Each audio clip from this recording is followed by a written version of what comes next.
Welcome to the Morning Nerdy News. I'm your host, Gray Falcon. All right, we're going to go ahead and get right into this today because we've got some important news right here at the top.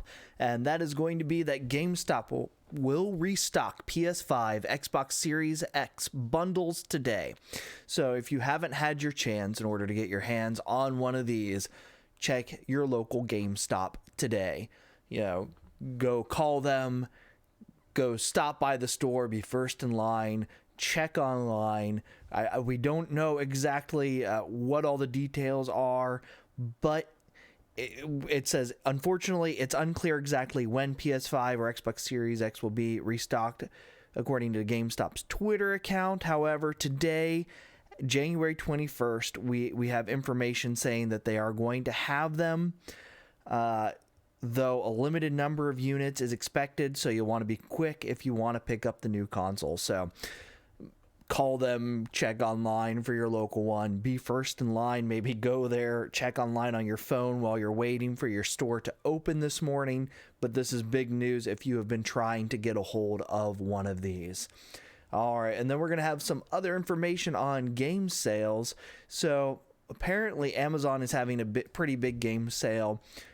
So Assassin's Creed Valhalla on PlayStation 4 is $35, $35 for Cyberpunk 2077 as well. So if you're doing this on next gen, these do have free upgrades to the next gen systems.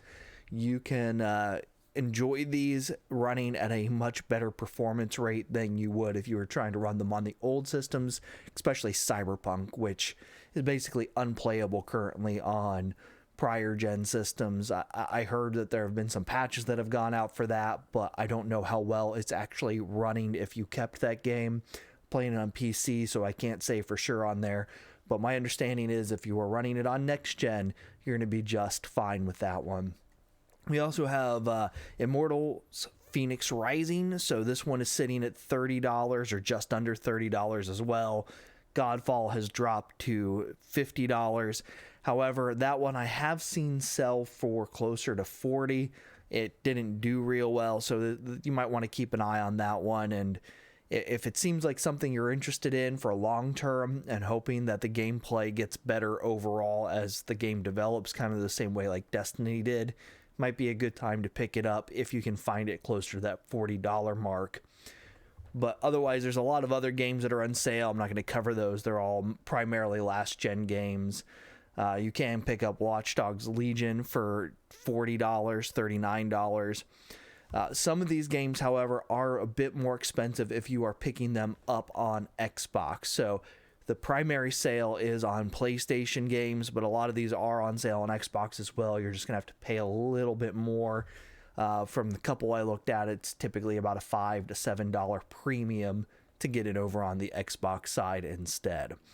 So if you're picking up that new console today, maybe check out GameStop's prices, and if their prices are not as good as Amazon, might be worth waiting that extra couple of days for these to arrive in the mail for you instead. All right, and then we have one piece of news over in tech, and this is a little political, but the U.S. will rejoin the Paris Climate Change Agreement.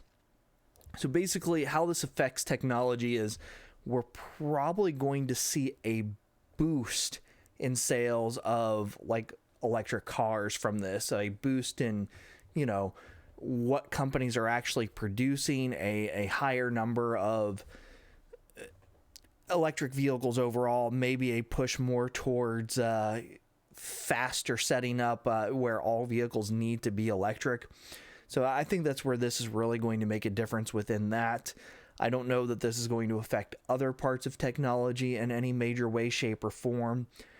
But for the vehicle industry, this kind of is a big deal because so many car companies were starting to make the move towards electric.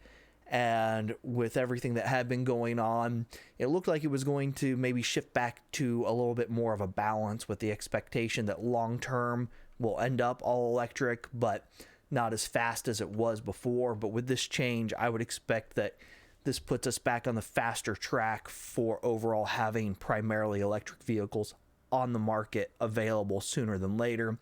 As we discussed the other day, Mercedes is putting out theirs. Theirs is listed for under $50,000 for their newest one. Then we have Tesla, who has been pushing the price lower and lower on theirs with higher and higher battery capacity. And while Tesla has its quality issues, they are also one of the best to market for what it is. And when it's set up and done properly and you don't have any issues with your product, they run really well. It's just sometimes you have to get over that initial bump of looking over your car and making sure everything was done the way it needs to be done for this brand new vehicle, which is unfortunate. And then we have other vehicles that we have discussed in the past and shown off, and like the Renault 5 that's coming out, and all these companies that are really pushing it. GM with their new Hummer. We have Ford with their electric Mustang. So all of these electric vehicles that were starting to come out because of the initial initiative from this years ago, and I'm sure Tesla helped push that as well. And now we're also going to enjoy probably a larger expanse on these vehicles in closer future for where all these are going to fall. So hopefully we start to see, you know, other big utility vehicles, because right now Ford's the only one that I know of in pickups that is actually going to compete on the electric market against Tesla's Cybertruck. I know we have the Hummer, but the Hummer isn't really a truck. Doesn't have the open bed. I think that's really where the important part there is you just kind of need the ability to have that open bed for a lot of construction and larger projects. So we'll see how that handles long term with this. All right, and then we're gonna go ahead, and that's kind of it for tech and gaming news. There wasn't a whole lot over there, but I did want to cover those points today since they were very important. And we'll go ahead and get over to Magic, and we're going to just take a look at the Kaldheim Commander deck lists. These are something that I had been very excited to see. I have them pre-ordered, but after seeing the deck lists, I'm going to be honest, I'm not as impressed with what they're actually giving us.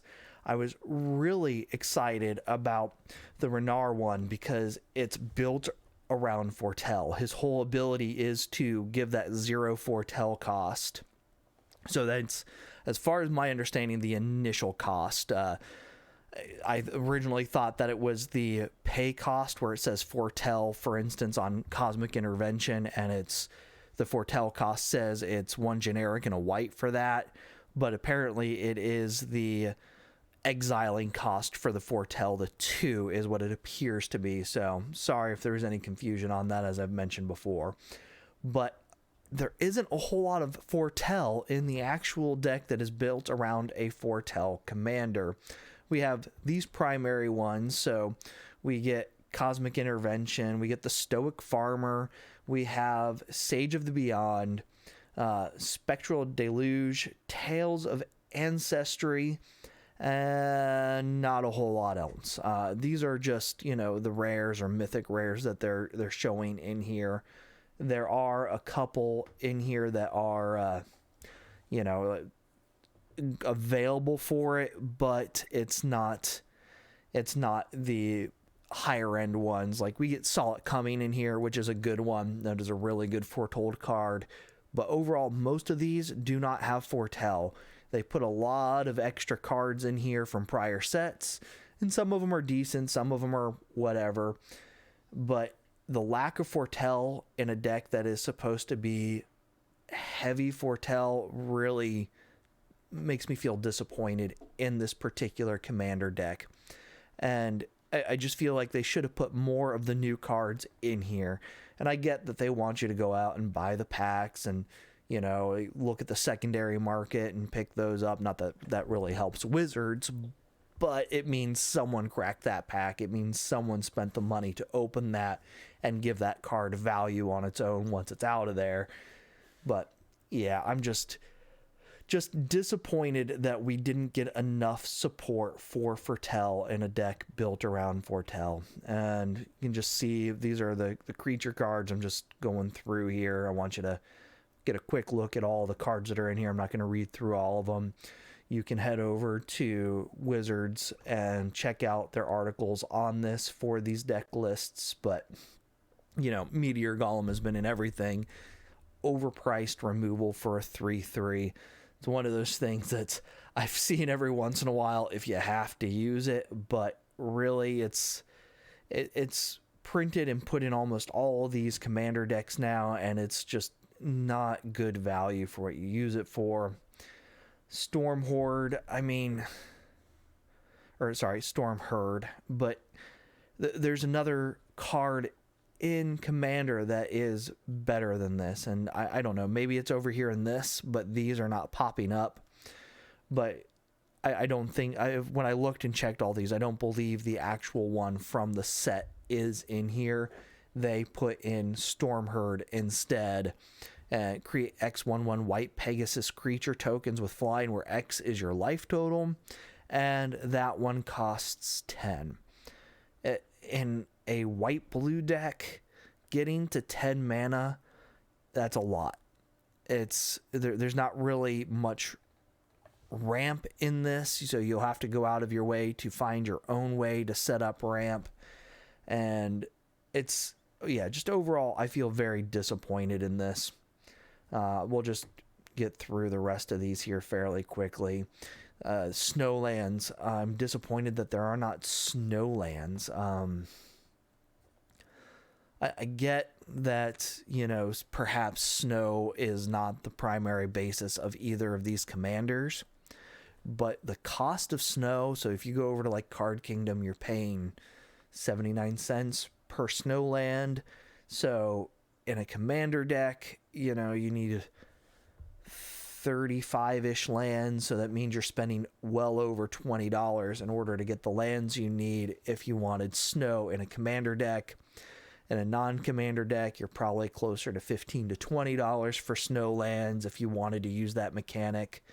I even had someone tell me that I'm sure that they had a better explanation, and as we chatted more, we just had to agree to disagree, but their opinion was on it, well, if you want the snowlands, you want the things, you buy 2 boxes and you have enough snowlands for the set.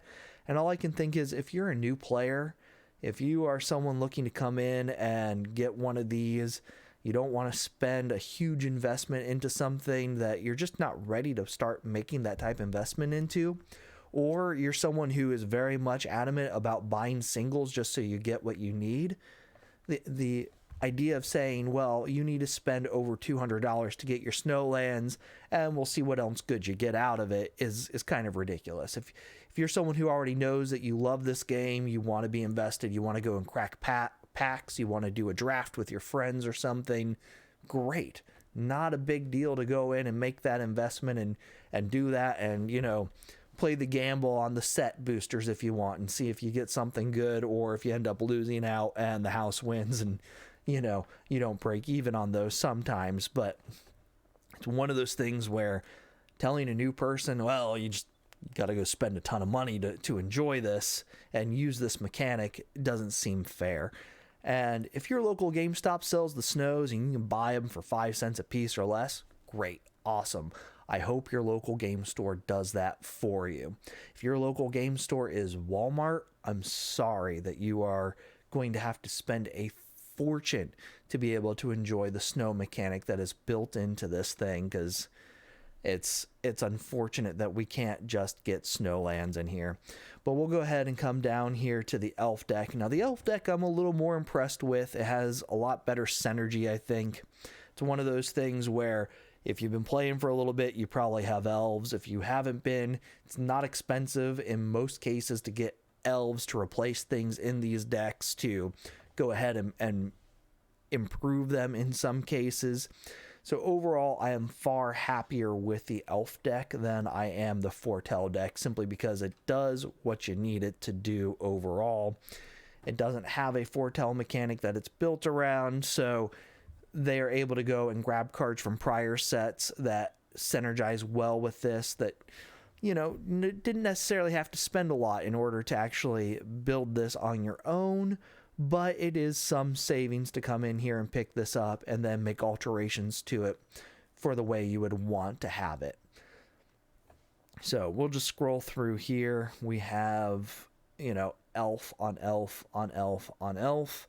So It is an elf deck. So if you have one of those cards that's very much all about improving a specific creature type or eliminating everything except for a specific creature type, this deck will do that for you without having to worry about getting rid of something that you wanted to keep around. This does work well if you wanted to include, say, the changeling card to turn everything into an elf, because everything is already elves in here, but then you can swap a few of those out for other creatures and get that protection from that artifact. You can also get Vorinclex in here, and he would be pretty powerful in this, given that with elves you're going to want to do some Voltron work and really boost these things up and get them more powerful. You go in and get yourself some of the green, so just pure green or green and black for the planeswalker. So you get a few planeswalker options in here, and you pick up Vorinclex. All of a sudden, for $30 to $50, you have added some significant power to this deck if you want to make that type of financial investment to get him. Pick up a doubling season in him and drop it in here. I know that's almost $100 right off the bat there for those two, but for green and black overall, that works really well. If you already have cards that would synergize well with this, it's not a bad add-in for this at all. And then we have the other cards. These are primarily the cards from the new set, so pretty much 19 of these. Unfortunately, it doesn't just do the quick pop-up on them.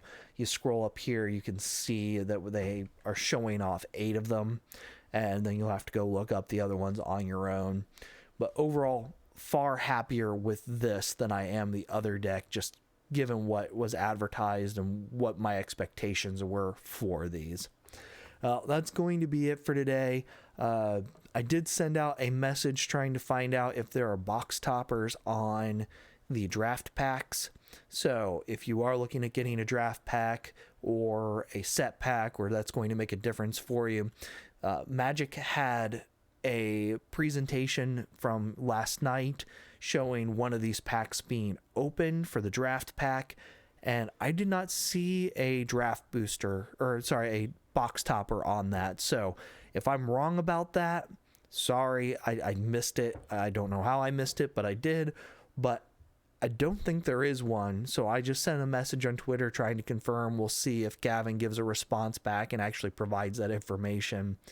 But no way of knowing until he responds back for sure. But if there's not a box topper in that, but there is in the set booster, it might be worth switching over to that if you are not planning on doing draft with this, or if you were planning 2 boxes, maybe do one of each if you just wanted to crack packs for one of those. And that box topper can be important and could add a lot of value to these. We're just gonna have to wait and find out. But right now, if there's not, I was looking at maybe doing a draft with my friends, but the box I bought was primarily for me, and to switch over for an extra $5 to go over to the set box was probably going to be worth it to me if that has the box topper and the draft does not. That's really going to be the sticking point for me as to which one I will end up picking up for sure. All right, well, until next time, remember, click the follow button on here if you haven't already. If you're watching this over on YouTube as Gray Falcon over there as well, click the subscribe button and follow me on Twitter as The Gray Falcon. Until next time, have a good one.